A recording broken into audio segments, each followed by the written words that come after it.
Lo que quería hacer ahora brevemente es dejarles una introducción a nuestro primer tema, que también van a tener disponible esta primera semana en, digamos, la unidad 1 que aparece allí en esta semana con el título de ¿Qué es lo normal?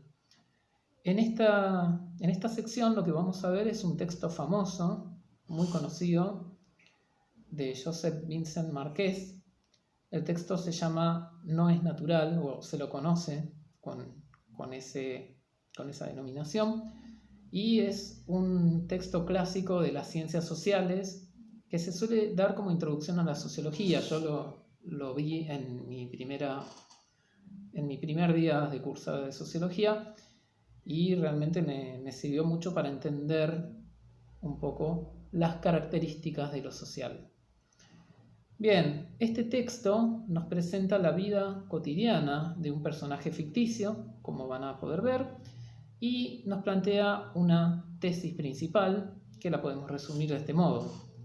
Lo social puede ser bueno, malo, mejor, peor, puede tener características más valorables, menos valorables, pero no es natural. Y aquí aparece la oposición conceptual que va a tratar de explicar el autor a lo largo de todo el texto con sus consecuencias. ¿Qué significa esto del carácter no natural de lo social? Bueno, a veces tendemos a pensar que nuestras formas de vida son naturales en un sentido un tanto vago, pero que de algún modo las personas somos naturalmente como somos aquí y ahora. Y la verdad es que las ciencias sociales han avanzado tanto y nos han mostrado que los seres humanos viven, se comportan, se desarrollan de maneras distintas en función de su tiempo histórico y de su cultura. Entonces el texto nos traza esta distinción. Hay ciertas cosas que hacemos todos los seres humanos de manera natural, y aquí lo natural debe entenderse en términos de la biología humana. ¿Sí? Algo que hacemos por pertenecer a una especie que tiene ciertas características biológicas. Pero el modo en que lo hacemos, el cómo lo hacemos, siempre es una construcción cultural que puede ser distinta y que responde a determinados factores determinantes. ¿Sí? Aparece esta famosa frase de que de algún modo todos nacemos, crecemos, nos reproducimos, morimos.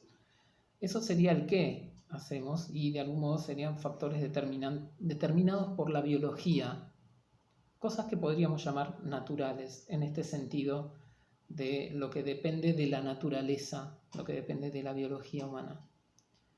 Pero el cómo realizamos esas acciones, esos objetivos, bueno, eso es siempre el resultado de la interacción humana, de las creaciones, de las invenciones, de las instituciones sociales bajo las cuales vivimos. Y acá aparece una idea muy interesante del autor, y es que si analizamos en profundidad, nos vamos a dar cuenta que el cómo hacemos las cosas es contingente, no es algo natural, no es algo biológico, pero sin embargo no es algo enteramente azaroso, sino que viene determinado por factores que no son naturales, pero que son factores históricos determinantes de las pautas de vida. Y esto es lo que el autor llama como los datos fundamentales de la sociedad. Entre esos datos fundamentales podemos mencionar, como menciona el autor, el modo de producción de una sociedad, o sea, cómo organiza la producción de bienes y servicios fundamentales para la vida y la supervivencia. Otro factor importante sería la religión o la cosmovisión que tiene una cierta sociedad. Si es más flexible, menos flexible, más rígida, más libre. Otro factor que podríamos caracterizar como un dato fundamental de la sociedad son las relaciones de género. Cómo se relacionan los diversos géneros, si hay un género dominante, si hay igualdad de género. ¿A qué niveles llega la desigualdad? ¿Sí? ¿Qué cosas se consideran iguales o desiguales? También las relaciones familiares son resultado de una construcción cultural. El hecho de que padres e hijos, madres, hijas, se relacionen de un cierto modo o de otro, y así diversos niveles de análisis en cuanto al cómo hacemos las cosas, ¿sí? Y el ejemplo interesante que pone este autor es que toma un personaje ficticio que vive en el contexto en el cual vivía este autor en los años 80, en una sociedad occidental, desarrollada, urbana, con características propias de esas sociedades, con una cierta tradición católica, en el caso del texto del autor. Y lo que el autor muestra es cómo esta pertenencia a una cierta historia, a una cierta cultura, genera ciertas características en el modo de vivir. Y hay algo más, hay algo muy interesante en el final del texto, donde el autor nos muestra que si esa persona ficticia hubiese nacido en un contexto cultural muy distinto, su vida habría sido muy diferente, ¿sí? Podríamos poner ejemplos muy interesantes, muy diversos.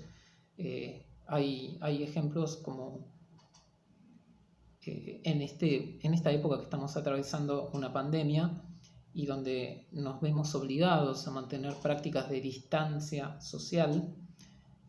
Hace poco vi un documental que mostraba que en Japón la distancia social es parte de la vida y de las tradiciones de esta cultura. Entonces, para los japoneses, las prácticas de prevención que para nosotros fueron tan difíciles de desarrollar eran bastante habituales, frecuentes, y en este sentido ellos podrían decir que eran naturales. ¿Por qué?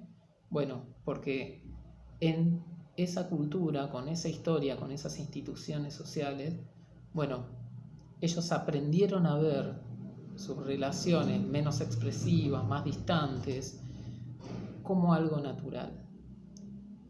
La idea final del texto es que ni la cultura japonesa, ni la cultura latina, ni la cultura anglosajona, ninguna cultura tiene pautas de vida que puedan denominarse naturales. Nada de lo que hacemos, nada de cómo hacemos lo que hacemos es natural en el sentido de ser un resultado de la biología humana. Y esto, como dice el texto, nos ayuda a tener una visión del mundo y de los otros más tolerante, más comprensiva de la diversidad. Las personas no somos como somos porque vinimos así al mundo, sino porque el mundo social en que vivimos, con sus datos fundamentales, nos ha determinado para actuar de una cierta manera y no de otra.